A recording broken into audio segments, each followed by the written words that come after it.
ಇಟಲಿಯಲ್ಲೂ Yogi model. ಮತಾಂತರ ವಿರುದ್ಧ Meloni ಸಮರ.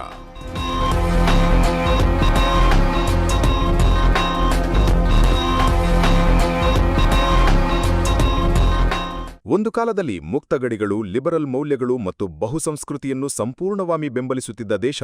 ಆದರೆ ಇಂದು ಅದೇ ದೇಶ ಯುರೋಪ್ನಲ್ಲೇ ಅತ್ಯಂತ ಆಕ್ರಮಣಕಾರಿ ವಲಸೆ ವಿರೋಧಿ ನೀತಿಗಳನ್ನು ಜಾರಿಗೆ ತರುತ್ತಿದೆ. ಅಕ್ರಮ ವಲಸಿಗರನ್ನು ಮಟ್ಟಹಾಕಲು ನಿರ್ಧರಿಸಿದೆ.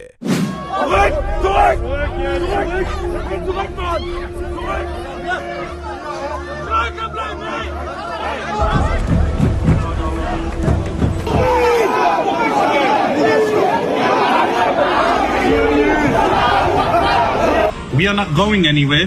This is our country. We are here to stay.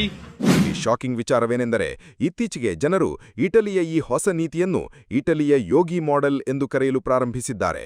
ಭಾರತದಲ್ಲಿ ಯೋಗಿ ಆದಿತ್ಯನಾಥ್ ಅವರು ಸಾರ್ವಜನಿಕ ಆಸ್ತಿಪಾಸ್ತಿ ಧ್ವಂಸ ಮಾಡಿದರೆ 7 ತಲೆಮಾರು ನೆನಪಿಟ್ಟುಕೊಳ್ಳುವಂತೆ ದಂಡ ವಸೂಲಿ ಮಾಡಲಾಗುವುದು ಎಂದು ಎಚ್ಚರಿಕೆ ನೀಡುತ್ತಾರೋ ಅದೇ ರೀತಿಯ ಕಠಿಣ ಧೋರಣೆ ಈಗ ಇಟಲಿಯಲ್ಲೂ ಕಾಣಿಸುತ್ತಿದೆ. ಇಟಲಿಯಲ್ಲೂ ಬುರ್ಖಾ ನಿಷೇಧ.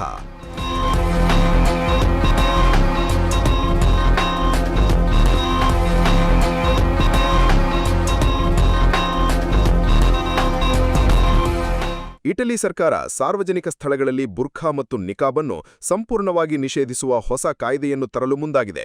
ವಿಮರ್ಶಕರು ಇದನ್ನು ಮುಸ್ಲಿಂ ಮಹಿಳೆಯರ ಧಾರ್ಮಿಕ ಸ್ವಾತಂತ್ರ್ಯದ ಮೇಲಿನ ಹಲ್ಲೆ ಎನ್ನುತ್ತಿದ್ದರೆ, ಬೆಂಬಲಿಗರು ಫ್ರಾನ್ಸ್ನಂತಹ ದೇಶಗಳ ಉದಾಹರಣೆ ನೀಡುತ್ತಿದ್ದಾರೆ. ಆದರೆ ಇಟಲಿ ಇಸ್ಲಾಮಿಸ್ಟ್ಗಳ ವಿರುದ್ಧ ಇಷ್ಟೊಂದು ಕಠಿಣವಾಗಲು ಕಾರಣವೇನು?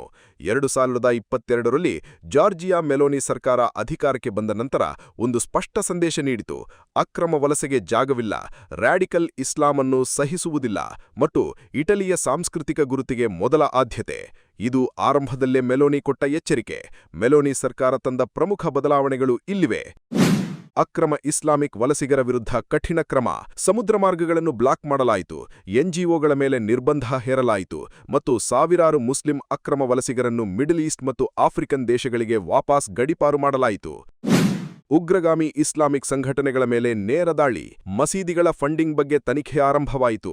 ಪ್ರಚೋದನಾಕಾರಿ ಭಾಷಣ ಮಾಡುವ ಇಸ್ಲಾಮಿಕ್ ಧರ್ಮಗುರುಗಳನ್ನು ಬ್ಯಾನ್ ಮಾಡಲಾಯಿತು ಮತ್ತು ಅವರ ಮೇಲಿನ ನಿಗಾವನ್ನು ತೀವ್ರಗೊಳಿಸಲಾಯಿತು. ರಾಷ್ಟ್ರೀಯ ಸಂಸ್ಕೃತಿಯ ಪ್ರಚಾರ. ಇಟಲಿಯಲ್ಲಿ ಇರಬೇಕಾದ್ರೆ ಇಲ್ಲಿನ ಸಂಸ್ಕೃತಿಯನ್ನು ಗೌರವಿಸಬೇಕು ಮತ್ತು ಅಳವಡಿಸಿಕೊಳ್ಳಬೇಕು ಎಂದು ಕಡ್ಡಾಯಗೊಳಿಸಲಾಯಿತು. ಇದನ್ನು ಭಾರತದಲ್ಲಿ ಯೋಗಿ ಆದಿತ್ಯನಾಥ್ ಅವರು ನೇರವಾಗಿ ಹೇಳುತ್ತಾರೆ: ಭಾರತದಲ್ಲಿರಬೇಕಾದ್ರೆ ಭಾರತದ ಕಾನೂನನ್ನು ಗೌರವಿಸಬೇಕು. ಮುಸ್ಲಿಮರು ಇದನ್ನು ಇಸ್ಲಾಮೋಫೋಬಿಯಾ ಎಂದು ಕರೆದರೆ, ಇಟಲಿಯ ಪ್ರಜೆಗಳು ನಮ್ಮ ಸಂಸ್ಕೃತಿ ಉಳಿಸಿಕೊಳ್ಳುವುದು ಅಪರಾಧವಲ್ಲ, ಇಟಲಿ ಈಗ ಎಚ್ಚೆತ್ತುಕೊಂಡಿದೆ ಎನ್ನುತ್ತಿದ್ದಾರೆ. ಯುರೋಪಿನ ಕೆಲವು ಚಿಂತಕರು ಭಾರತ ಮುಂಚೆಯೇ ಅಳವಡಿಸಿಕೊಂಡ ಕಠಿಣ ಆಡಳಿತದ ಮಾದರಿಯನ್ನು ಇಟಲಿ ಈಗ ಅನುಸರಿಸುತ್ತಿದೆ ಎಂದು ಬಹಿರಂಗವಾಗಿ ಒಪ್ಪಿಕೊಳ್ಳುತ್ತಿದ್ದಾರೆ. ಇಟಲಿಯಲ್ಲಿವೆ 4 ಸನಾತನ ಗ್ರಾಮಗಳು.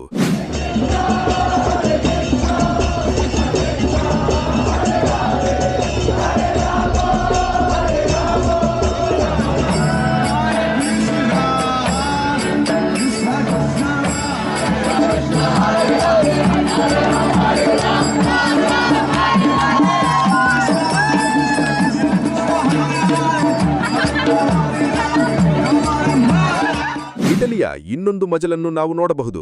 ಇದನ್ನು ನಂಬುವುದು ನಿಮ್ಮಲ್ಲಿ ಹೆಚ್ಚಿನವರಿಗೆ ಕಷ್ಟವಾಗಬಹುದು. ಇಟಲಿಯಲ್ಲಿ ಇಂದು ಹರೇ ರಾಮ್ ಹರೇ ಕೃಷ್ಣ ಮಂತ್ರ ಮೊಳಗುತ್ತಿದೆ.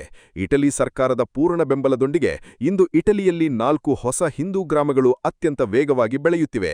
ಇಲ್ಲಿನ ಇಟಾಲಿಯನ್ ಪ್ರಜೆಗಳು ಸನಾತನ ಧರ್ಮವನ್ನು ಅಳವಡಿಸಿಕೊಳ್ಳುತ್ತಿದ್ದಾರೆ. ಆ ಗ್ರಾಮಗಳೆಂದರೆ: 1 ವಿಲೇಜ್ ಬೃಂದಾವನ್, 2 ಭೂಮಿ eco village, 3 ಗೋಲೋಕ eco village, 4 Hare Krishna village Italy.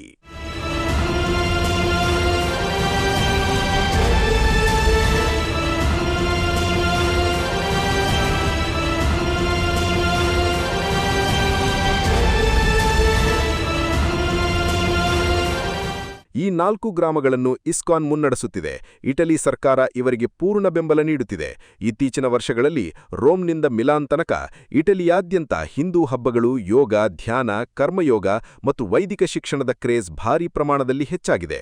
ಒಂದು ವಿಷಯವಂತೂ ಸ್ಪಷ್ಟವಾಗಿದೆ: ಇಟಲಿ ದೇಶಕ್ಕೆ ಈಗ ಚೆನ್ನಾಗಿ ಅರ್ಥವಾಗಿದೆ ಯಾವ ಸಂಸ್ಕೃತಿಯನ್ನು ಬೆಂಬಲಿಸಬೇಕು ಮತ್ತು ಯಾವ ಉಗ್ರಗಾಮಿ ಸಂಸ್ಕೃತಿಯನ್ನು ಬ್ಯಾನ್ ಮಾಡಬೇಕು ಎಂದು.